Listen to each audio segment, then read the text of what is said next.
I love this. Let's talk a little draft. Matt Miller's latest mock draft was released this morning. With the pick acquired from the Panthers, he has the Bears taking USC quarterback Caleb Williams, the first of 3 quarterbacks off the board in the first 4 picks. He has UNC's Drake Maye going to the Patriots' 2nd, and a Heisman winner, Jayden Daniels, going to the Giants' 4th. Top 5 is all offense, and those are all places where there are some quarterbacks currently who have made some money. It's a little spicy, but this is what we're going to do for the next few months as we welcome in our NFL draft analyst, Matt Miller. Matt, what is it about Caleb Williams that makes him the clear first overall pick in this year's draft for you? It's that ability to create, Lori. It's what he does inside, outside of the pocket. You're going to watch him play at USC and surprisingly not surrounded by a lot of great offensive talent. The offensive line play there, we're not going to hear any of those names called early in the draft. So his ability to extend plays, to make things happen, there are 4 to 5 throws per game where you set your pen down and you just say, wow, at his ability to extend the play, to have that great field vision, to make some throws back across his body. Yes, he holds the ball too long. I'm sure you're watching these highlights and thinking that, Dan. He's got to get the ball out a little bit faster. But in terms of arm talent, creativity, and field vision, it's really, really rare what Caleb's already able to do as a quarterback prospect. Yeah, I agree with a lot of the things that you said. I'll ask you about Drake Maye in this conversation. Is there something that he does better than Caleb? And why is he stuck at 2?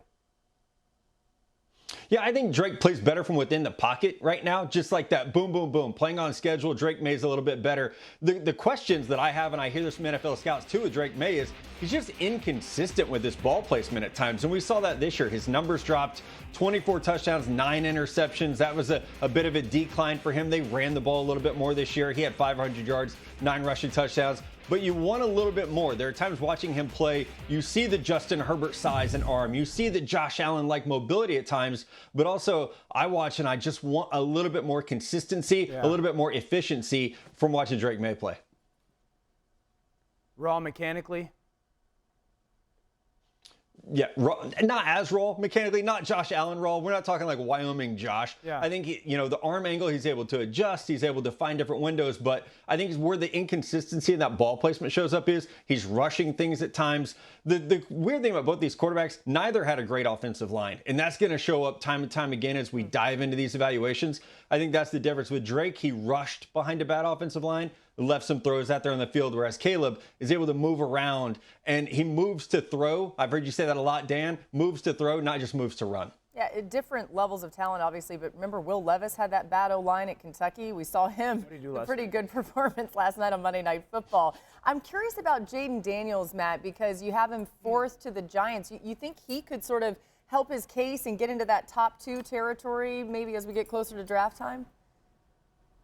Oh, absolutely. And I know you got to see him a ton in the SEC. I think he was the most improved player in college football this past year. Not just the best player winning the Heisman Trophy, but most improved. And it showed up in the pocket, playing better from within the pocket. We knew he was a great runner when he left Arizona State. We knew he was a great deep ball thrower, but he really completed his game. My favorite stat, guys, 22 touchdowns, 0 interceptions on throws 20 yards down the field. So he's attacking all levels of the field. He uses his legs to set that up. He is a leaner framed quarterback. He's listed at 210 pounds. We're going to have to see where that is when he gets to the Senior Bowl or the Combine. That's probably the biggest question mark, but he is absolutely in the mix. I do think it will come down to whichever that team is drafting number 2 overall, the conversation of Drake Maye, a little more inexperienced, Jayden Daniels, much more experienced, but again, that lean body type will bring up some question marks. Hey, real quick, compare him to Lamar Jackson for me. Better passer, lesser athlete?